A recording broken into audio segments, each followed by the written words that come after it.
No mai, haere mai, kia ora, and welcome along to the panel, Andrew Urquhart and Eloise in the studio. Eloise, good to be doing the panel once again, and another great topic that we'll be talking about today. Yeah, really excited. And of course, we're back on the Facebook live stream. So if you want to watch this, you can on the Life FM or the Remit Facebook page and also on the Life FM YouTube channel. And we do want some audience participation on this one as well. So if you are watching on the live stream on Facebook or on YouTube, don't just sit there lurking or stalking. Come on, get your comments out there. We'd love to put your questions to our panellists today. The topic that we are talking about is a Māori perspective, te ao Māori, and in particular, as we head towards the election, issues to do with Māori in New Zealand and whether or not that will influence your decision. Joining us on the program now in the studio, David Moko. Dave is kai hautu for Manatu Irere Māori for the New Zealand Baptist Union. Dave, kia ora, thank you very much for joining us today. Tēnā koe, Andrew. If you could explain a little bit about who you are, where you're from, what your role is with the Baptist Church? Yeah, sure. So I whakapapa to Tapuika down in the Bay of Plenty on my mother's side and my father's side from Ngāti Pukenga, ki Makatu. So we now live up here in Māngere. I have my wife Denise and three adult daughters now, and three mokopuna, and so and I work for the Baptist Union of New Zealand. Oh, very good. Also joining us is Jay Ruka. Jay is he's author of the book Ruka Come Home and a ministry that flows on from that, and also Manu Hautu for Taranaki Cathedral. Jay, kia ora, thank you for your time. Kia ora, Andrew. Tēnā koe, Eloise. Now, for you, I understand that song that we were just playing. You were one of the musicians that featured on that. Did you want to give us a waiata, a rendition of your, not wanting to put you on the spot at all, Jay, but this is another aspect of your ministry, yeah? Carl. No, you do not want to hear me sing. But the role with the Taranaki Cathedral, is that a recently new thing for you? Oh, yeah. Tēnā koe. Tuatahi ko Taranaki tōku maunga, ko Waionga tōku awa, ko tōku Māori tōku waka. He uri no Tiatiawa, me he Puketapu tōku hapu. So Taranaki is my maunga, Tiatiawa is my iwi, Puketapu is my hapu. Yep. Ko Jay Ruka tōku ingoa. But yeah, kia ora bro, it's good to be here. I've recently had a new role. I say I've been seconded to the dark side. No, but it's I'm very blessed and honoured to take up a role with Hahe Mihanare in Taranaki, in New Plymouth, with the blessing of people, elders from my iwi, from a tribe as well. So I went to my iwi and said, is this a good role for me to take up? And they said, when can you start? Wow. So it's essentially, you know, for those who have read Hui Come Home, it is Hui Come Home in action in a way, in my tūranga waiwai, into my tribal affiliation. But my whānau left that rohe in the 1820s, so it's good to migrate back, really. Yep. And my parents just shifted back there two months ago as well, so it's pretty amazing, yeah. So it's great to be in this role. It's an interesting role.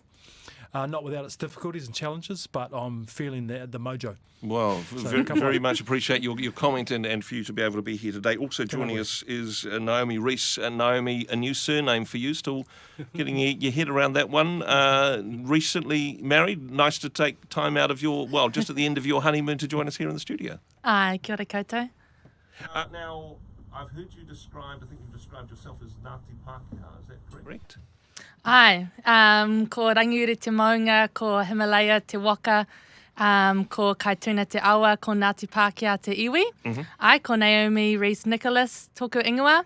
I'm of Pākehā descent on my father's side from Scotland and on my mother's side from Canada.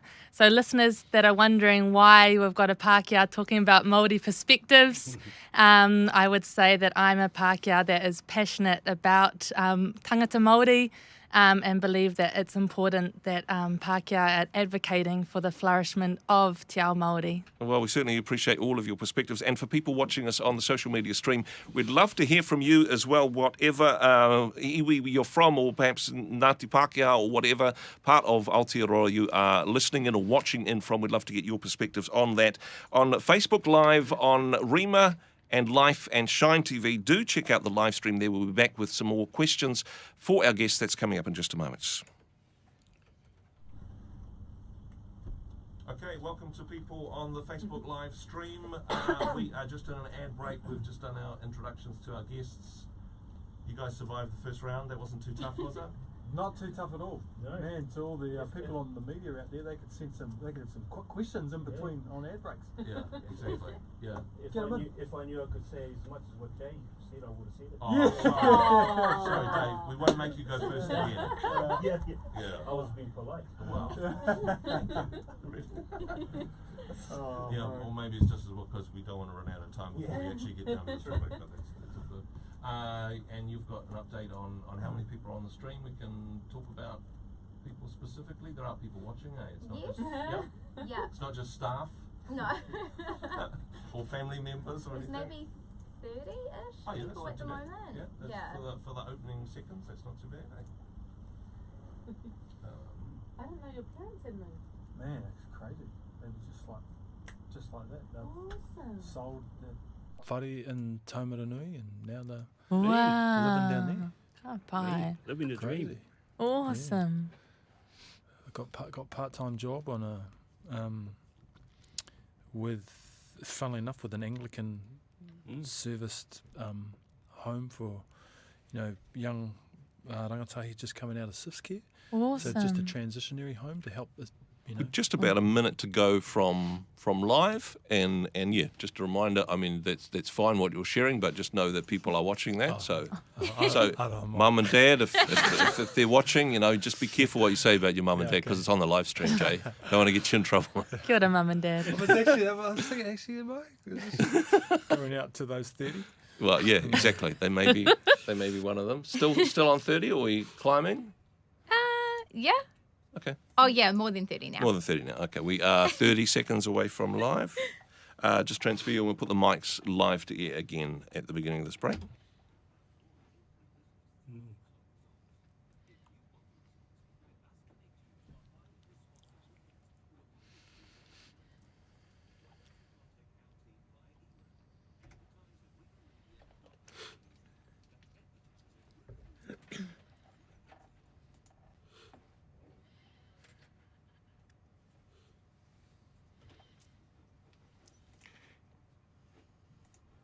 You are with Andrew Urquhart and Eloise Packham, the panel on Rima and Life FM, and also, of course, streaming live. Now, I'm always a bit nervous about this sort of stuff, Eloise. I'm thinking, gosh, what if no one's listening? What if no one's watching the live stream? But hey, give a shout out to some of the people who are watching us on the stream at the moment. Yeah, we actually have Tiara saying, or Tiara Anderson, saying at first, kia ora, Naomi. So I'm not sure if Tiara knows you. Kia ora.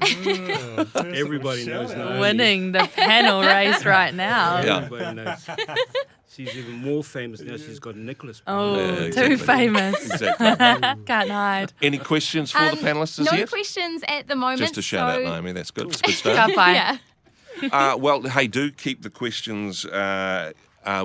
Start the questions coming in, and you'll keep an eye on that. You'll filter out any dodgy stuff, and we'll post some listener questions a little bit later on. So don't be shy in that regard. Now, okay, wanting to jump in there on this one, because when we look at the statistics, when we look at the news, the negative statistics for Māori, a number of different causal factors for this, but essentially, it seems like something in our society is broken. When we look at statistics for imprisonment, for health, for life expectancy, for home ownership, just about every single way in which you can measure success or performance, Māori are doing worse than non-Māori.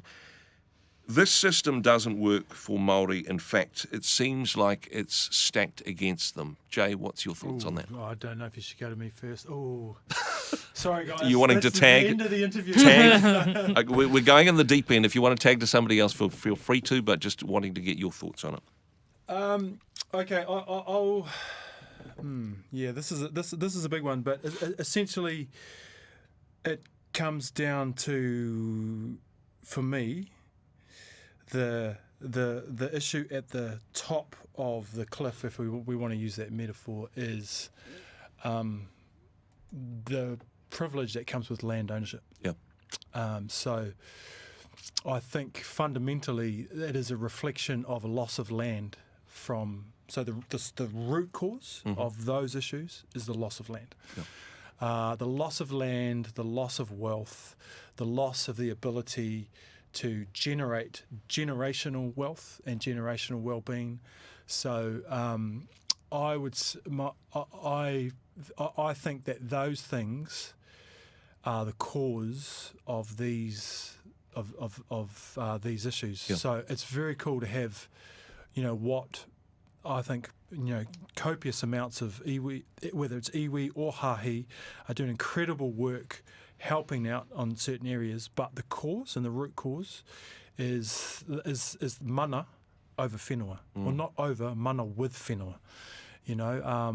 Having the ability to exercise mana in a landscape space. And that is a part of the issue here, because of the way in which Māori would see land and land ownership is perhaps different than the Pākehā lens. Dave, any comments or thoughts on that? Yeah, Māori essentially, I think, traditionally never ever saw land as a commodity, but as a place where they found or saw their whakapapa, their identity, and so on. So out of that understanding, out of that sort of traditional way of viewing life, and if I was to jump in or jump off what Jay is saying, the opportunity to continue that has always been difficult for Māori because of, systemic stuff, that have been imposed upon Māori, either with them knowing or the fact that they are seen as invisible, which is I mean the recent corridor around what's happening at Waikato University at the moment, where all of those Māori professors, are seem to be overlooked and not listened to, and yet what they've contributed to the whole university and so on and so forth, even the student numbers, has been profound. But, it's always like if Māori do really well, they sort of hit this plateau, and then for whatever reason, that all starts to come down again. So Māori have always known that they've had to work really, really hard, 3 times as much, maybe more, than non-Māori. And Jay, you mentioned this is a generational thing, and if we look at the statistics, sometimes there are some of the problems to do with income, with unemployment, with drug addiction, with incarceration. These are generational things, and so the upbringing of one generation affects outcomes for the other. But it's not quite as simple as that, even, is it? Sort of. No, it's not quite as simple as that at all. And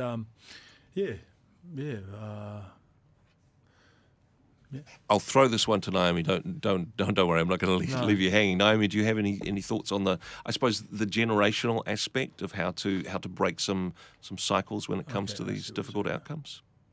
I mean, firstly, our tautoko, that land is a huge reason. Yeah. I think as well with the loss of land has been the disruption to identity for a people group, and I think it's actually all people groups, but even more so. Identity is absolutely woven into place. And so often people are asking me and other people, why are we still talking about this? Yeah. And it's exactly that, because these issues are still at play. And the other one I think that would be woven into that is that all the systems that, the dominant systems that currently in Aotearoa have a Western mindset, a Western whakapapa, and demands people to think in a Western way. Yep. So through that we are seeing still institutional racism, And so we're asking these young people to stand up, to perform. We're expecting these great things from people. However, we're piping them through a system that's actually not always encouraging and inviting them to be all that they are and bring all of who they are. Mm-hmm.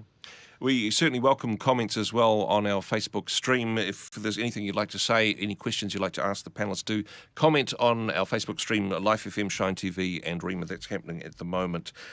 We are jumping into some deep issues here, and look, we're not going to solve it all within the next few minutes. However, hoping that these types of conversations get people thinking about what's important to them and some of the issues they're wanting to face.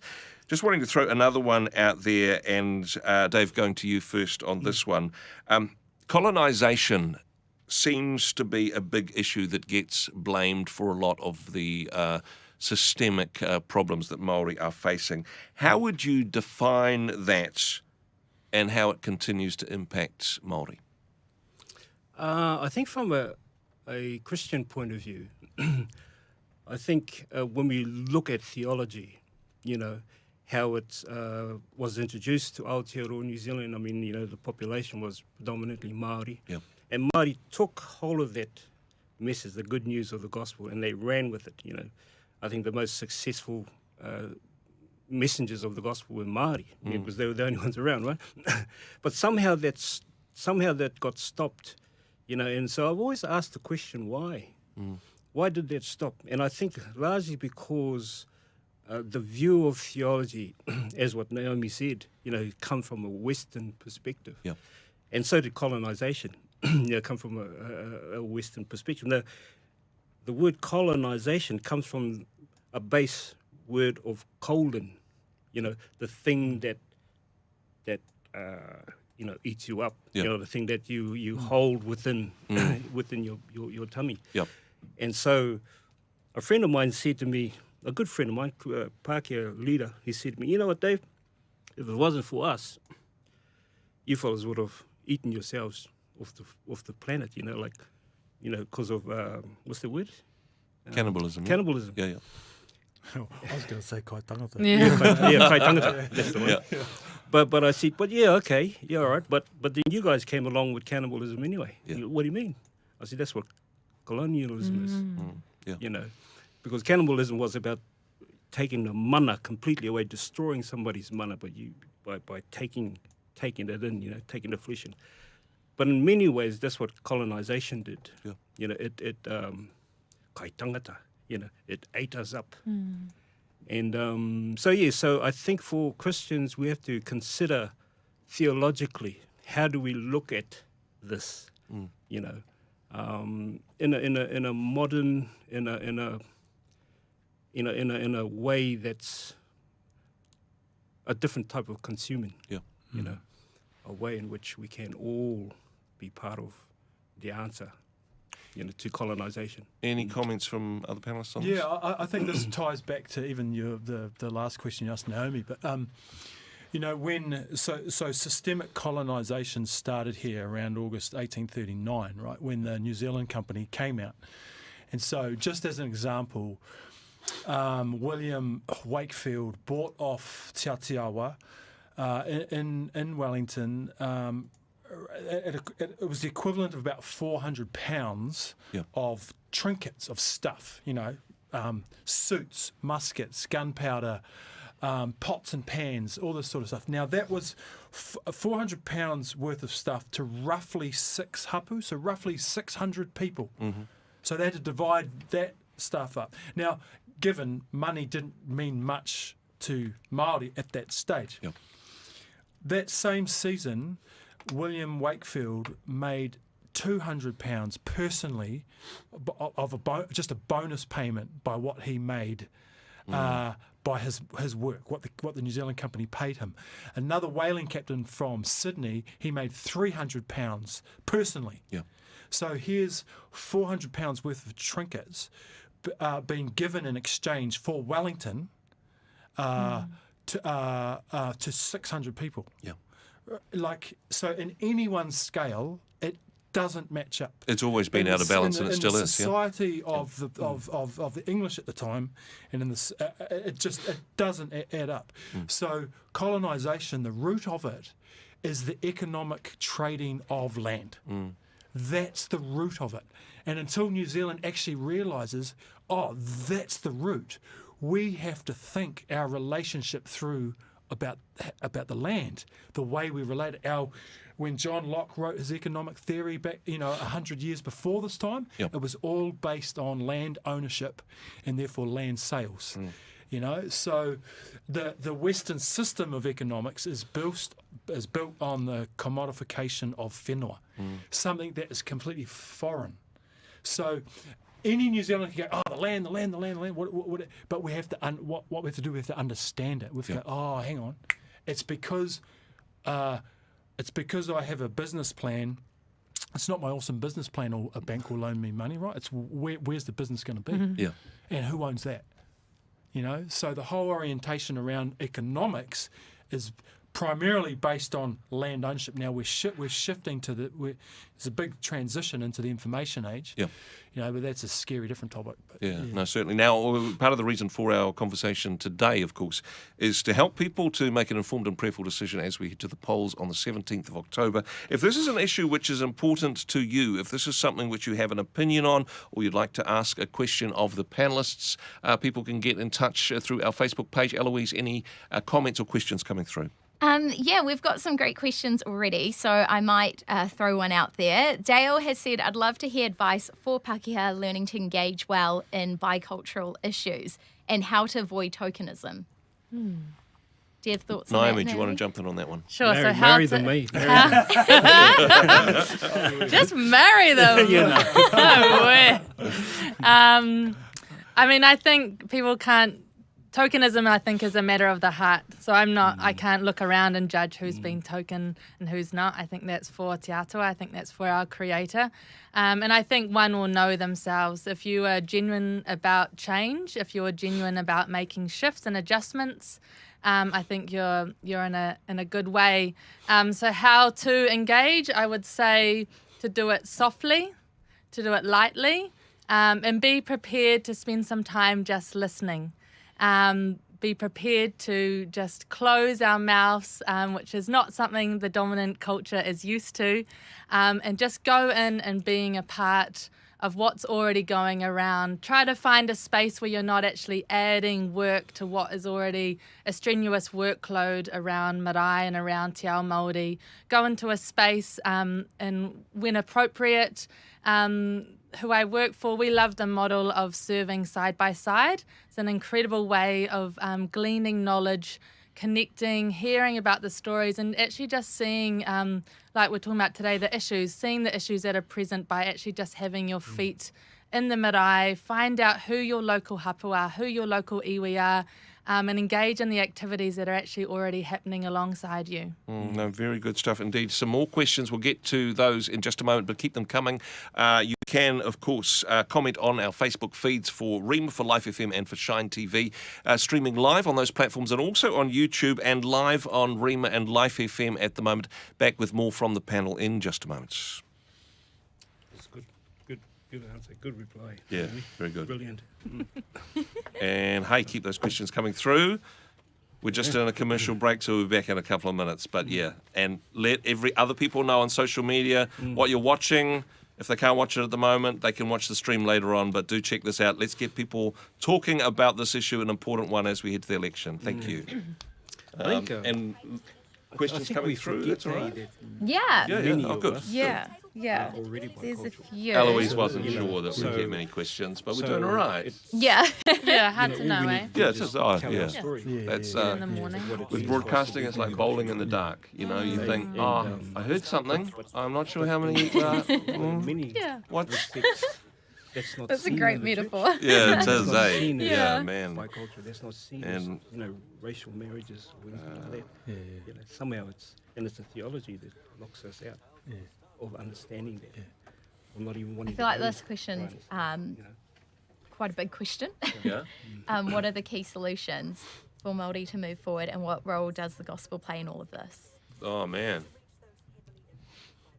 I think that sounds like a great question for the Codeine of Taranaki. Think of your answer now. yeah. The second part's awesome because that's what everyone should be wrestling with, eh? Yeah. If we're outworking our faith Yeah. beyond ourselves. Yeah. So we might open with that then. Yeah. Yeah. Okay, that's cool. So I'll frame things as we come back from the commercial break. We will, and I'll set things up. You do the question. Yeah. And anybody in particular want to respond to that question? Yeah.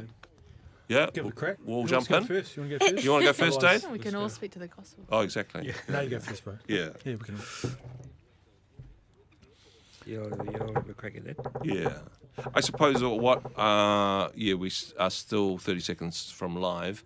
I'll start with the comment that you said about colonisation, and the problem is that the church gets rejected as part of the decolonisation process. What role does the church have in moving forward and building more positive type things? And then Yeah.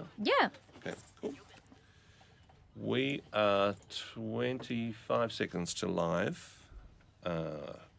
Yeah. And nothing's fallen over as far as I know, technically. It's been going very well. Yeah, okay. Our best one yet. You guys are great. Oh, yeah. Last lot. Thank you.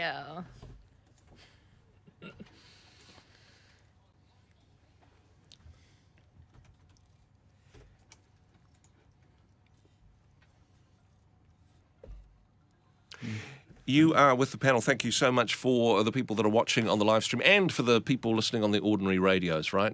Just because we're fancy social media people, we still like people on the radio, right, Eloise? You know? Yeah. Exactly. That's the best thing about the radio. You can, be driving or you can be working while listening. And I get to be on Yeah. I get to be on Life FM as well. I feel like a cool young person. I know I'm not. I'm not in denial about that. We are talking about issues affecting Māori, and in particular issues around the treaty, and if that is something which that will influence your political decision and the decisions you make on election day. Talking before the break, actually, Dave, you were talking about colonisation, the impact that has had on Māori. I suppose the risk for that is people see the church and the missionary involvement in our history as part of colonisation and literally throw the baby out with the bathwater on that one. Yeah, I think, there's been a lot of corridor around, the gospel has to be, at the forefront of what we do. Yeah. That almost sounds like anything that Māori desires is opposite to that. But actually, the truth is more real in they, Māori, I think, want to keep the gospel first for Christians too. So here's a question: Is social justice? Rabbi David's in the house. Yeah, exactly. You might have to answer this, Jay. So Yeah. The dean will have to answer. Is social justice a Christian imperative? Yeah. Does God command it? Is it our moral obligation? Is it something we ought to do? Is the gospel an imperative or an indicative? Is it a statement of what we ought to do or what God has done in Christ? Wow. So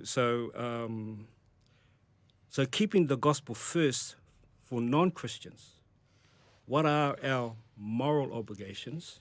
And secondly, have you kept them? Because none of us has the clean hands or pure hearts God desires. God hates oppression and hates idolatry. We've all fallen short of God's standards. The gospel message of Jesus' transformation and redemption of humanity is essential to followers of Jesus' belief and experience. Now, when we think about idolatry, immediately a lot of people think about, Māori culture and so on and so forth. But, I've been on this Christian walk for quite a long time, and I've seen that a lot of our idolatry is wrapped up in the assets that we call churches. Yeah. Buildings. The stuff we own, yeah. Yeah, the stuff we own. And I think that we've become more idolatrous around those things and don't even recognize Jesus when he might turn up. Because we've become so professional in the way in which we present a Sunday service to be almost idolatry. Eloise, we have had a question from a listener that's come through on a similar topic to this as well, haven't we? Yes, on Facebook, Chris has asked, what are the key solutions for Māori to move forward, and what role does the gospel play in all of this? There you go, Jay. Jay, that's your one. Tag. Hospital pass. Great question. Who asked that question? Chris. Chris, yeah. Tēnā koe, Chris. There are lots of ways I could answer that question. One way that comes to mind is identity. Like, who are you? And this is for every New Zealander. And I think when we talk about the gospel affords us a multi-dimensional perspective which to answer these questions from the dirt, from the ground up, from a bird's eye view in the heavens. Like, there's multiple ways you can approach this thing. But I think what is crucial for New Zealanders is who are you? Because for hundreds and hundreds and hundreds of years in this place, Māori have gone, ko wai he Māori, like, I'm just a normal person, which is what the word Māori means. So what has happened is that say non-Māori New Zealanders have tried to force Māori New Zealanders to be this brand new identity. Hey, do education like me. Hey, eat food like me. Hey, get your economics like me. Instead of, we've gone, hang on, there's actually a particular way of being human here in Aotearoa that is a unique way of being human, and everybody that's non-Māori has been called to come into this whenua and learn from that way of being human and go, oh, there's this new way of practicing humanity, a new way of practicing culture, a new way of practicing leadership, which is actually an ancient way. So I think ultimately what the gospel in the story of Jesus does, he comes to whakamana all of creation. He comes to lift up all of creation, to speak into the forests. Forest, this is who you are. To speak to the fishes as the ecosystem. This is who you are. Now we bring that onto, say, a traditional evangelical gospel perspective, to speak to an individual person. This is who you are. But for us as Māori, what made sense of the gospel was the social interaction that the gospel had for us. It wasn't just an individual going, okay, I'll give my life to Jesus. No, it was the kaumātua, the rangatira, and in some circumstances, ariki, like the principal chief, all of these people making a decision saying, actually, you know what, our hapu, we're going to go this way. And so they did. So the gospel whakamanas your identity. Sorry for adding that. No, that's fantastic. And I think this is an important part of it, really, isn't it? That this is about a relationship, and that's what the gospel is about. And I mean, just an open question here, because I started from a dark place on purpose. But actually, as we look at these issues, Māori, it's not a problem to be solved, it's a relationship to be cherished. And as citizens of Aotearoa, Māori or Pākehā, there's richness that we can learn from each other in partnership. Yeah, the gospel really does add value to value. So we all been made in the image of God, so therefore that's our first value. The gospel arrives and, we get this understanding of God's truth. Therefore then, we, the story of who we are in the image of God becomes relevant. And so, that's what the gospel, but for Māori too, the gospel is very spiritual. It is a spiritual story. That's why Māori leaped to the idea of this, this all-powerful God, because of it was a very spiritual ability to connect with Eo Matua Kori.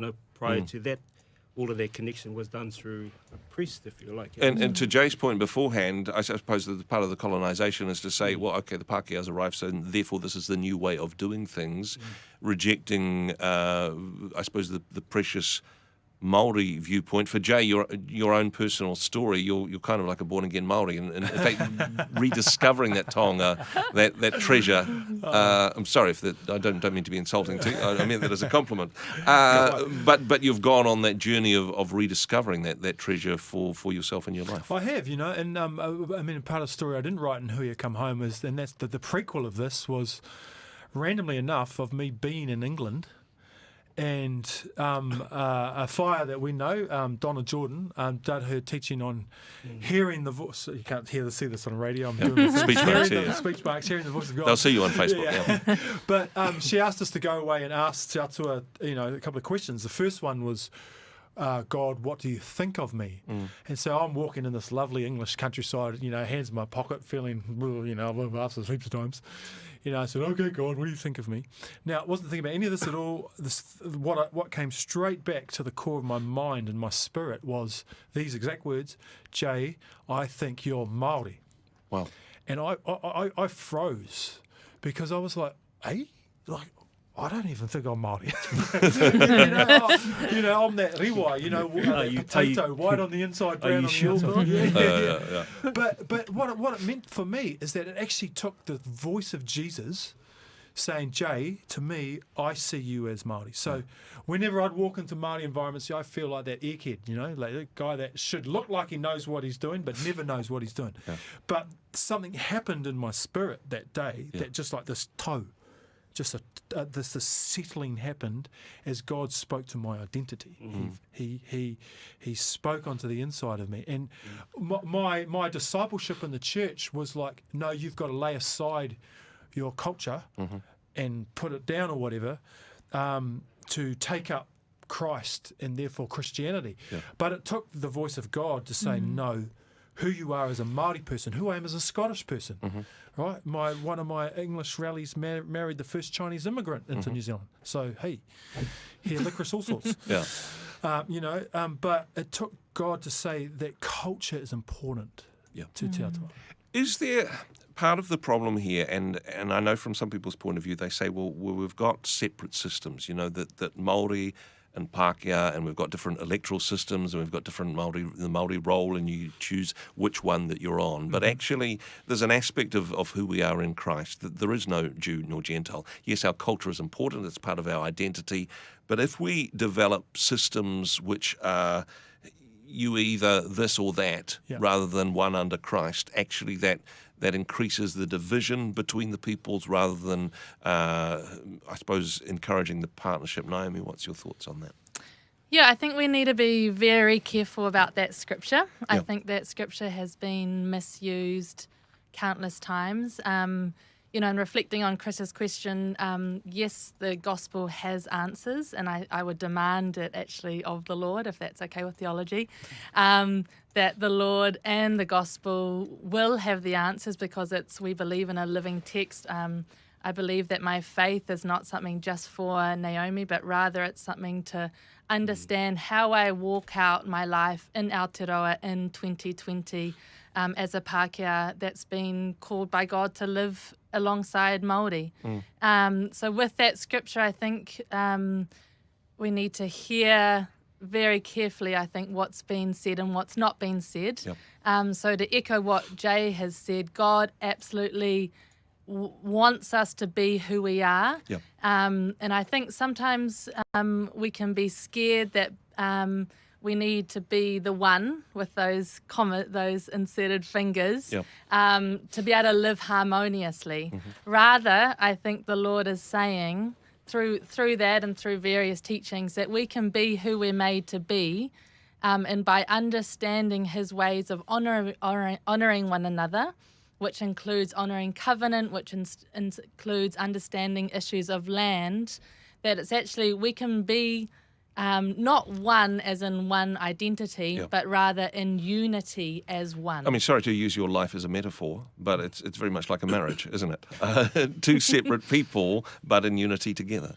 Exactly, and I'm not, ever going to demand my husband to be my one, and he, good luck for him trying to demand me to be his I one. hope he's watching on social media, actually, yeah. But actually, as our covenant, through our covenant, part of my life That's now, the first argument. as a newlywed, part of my life now is actually to actually devote my life to the flourishment of him, which is a beautiful analogy for Te Tiriti o Waitangi. Yeah. And I think in that scripture, again, God isn't asking me not to be me anymore, but rather more of me submitting myself to God and submitting myself to honouring those around me. Yeah, David, I mean, it's a great metaphor, isn't it? Yeah. With looking at the Te Tiriti partnership as a marriage, as a covenant before God, two separate peoples maintaining their identity but looking for ways to bless each other. Yeah, a good friend of mine says, a Māori friend of mine says, we need Pākehā to be Pākehā, Yeah. just as much as we need Chinese to be Chinese. We need every ethnicity to be them, in as much as you need me to be Māori, because we can't be anything else but what God created us to be. The gospel helps us to blend together, to understand this idea of what it means to be whānau, hapu, iwi, all of these beautiful community belonging ideas that I think at the bottom of everything, that's what we want, because that's what church is, isn't it? Yeah. A place where we can belong, have fellowship. But That's the idea. Yeah, but that's the idea. Yeah. But then we all go home to, Yeah. to our four walls and all this sort of stuff. So I grew up in this idea of a pā, where you just belonged, and everything in that whole community was part of who you are. Yeah. Everything was part of who you are. And so you found your value, your worth, everything. So this idea of an individual faith and individual conversion wasn't really a Māori concept. You were valued as an individual, but you're only an individual because you belong to everybody else. Yeah. Not the other way around. I'm an individual, so therefore, tata, I'm off. I want to go and find my own way in life. Whereas it's very difficult for Māori to live that kind of, although they've achieved it, they've learned how to live in a Western world. Therefore, then they've gone out and done it. And perhaps that's quite successful part of too. the foundations for some of the issues that we're seeing as a society. Very much enjoying the conversation today. Some challenging issues and some more questions coming through on Facebook Live. Do keep those coming through. Look, if we're not able to answer all of the questions from the panel, I'm sure, that's one of the good and bad things of Facebook, isn't it? We can keep these bouncing these ideas around and sharing this corridor. Back with more from the panel, though. That's coming up in just a moment. Sweet. Yeah, Seeing we're on Facebook, I just want to answer that one now, and just by saying part of the problem with that Galatians 3:26 to 28 passage is that when God says we're all one in Christ, he doesn't say we're all void of culture. Oh no, totally. I was baiting I was baiting that one, and thank you for your response.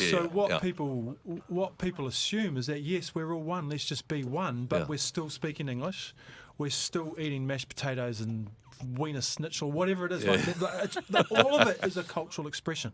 Yes. So the oneness that the Bible talks about is kotahitanga, is all these aspects in relationship, not all becoming the same. Yeah, exactly. So I'll just throw this one out as well, and that is, we think New Zealand's a multicultural country, in which we use this. I hear it all the time. People use the scripture to say, because aren't we multicultural? And the truth is we're not. We are a monocultural country. From the core decision-making powers, it's monocultural, one culture. The vision of the treaty is that New Zealand will be a bicultural, functioning country that makes decisions together for all cultures of New Zealand. Yeah. Okay. We will. Have you got a question you wanted to jump into? That's great. Yeah. It's a shame only the people on Facebook heard it, but they did hear it, man. That's part of the conversation. Yeah.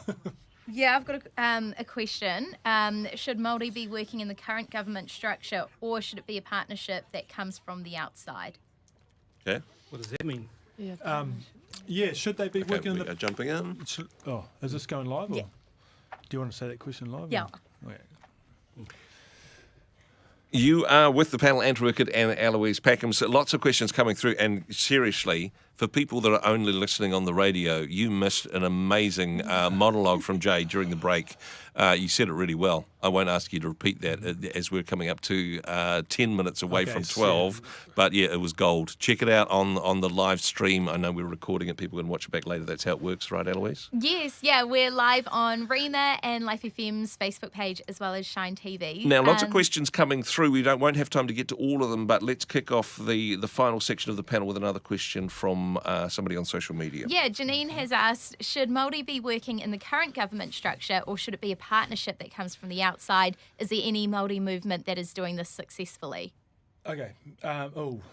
Maybe someone can answer that last part. But my comment on this would be, since the crossing over to the 20th century and the generation of Siapirana Ngāta, Te Rangi Hirua, Tā Maui Pōmare, since that generation, every single Māori person has been bicultural. Yep. Every single one.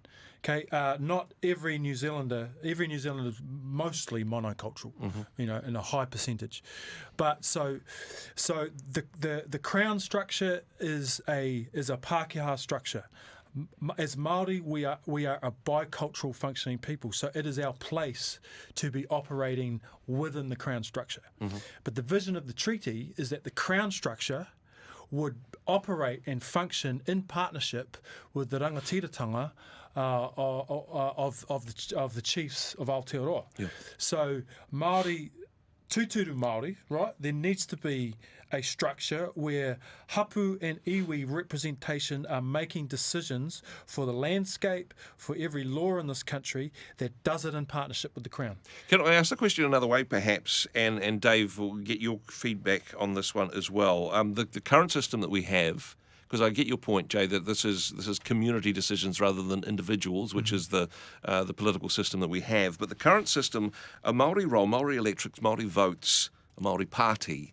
Is this the best way to provide representation for Māori in Aotearoa? I think Māori have always wanted to have a seat at the table. Yeah. And I mean they tried it by not having a Māori party, and their representation was essentially only 4 seats, and it's been a struggle ever since. Yeah. I mean we got to acknowledge all of those Māori that really have fought the battle, just to get our voices at these places of governance, if you like. I mean, that's the same within the church, really. Having other voices, well, particularly Māori in this case, at the table, it's not about trying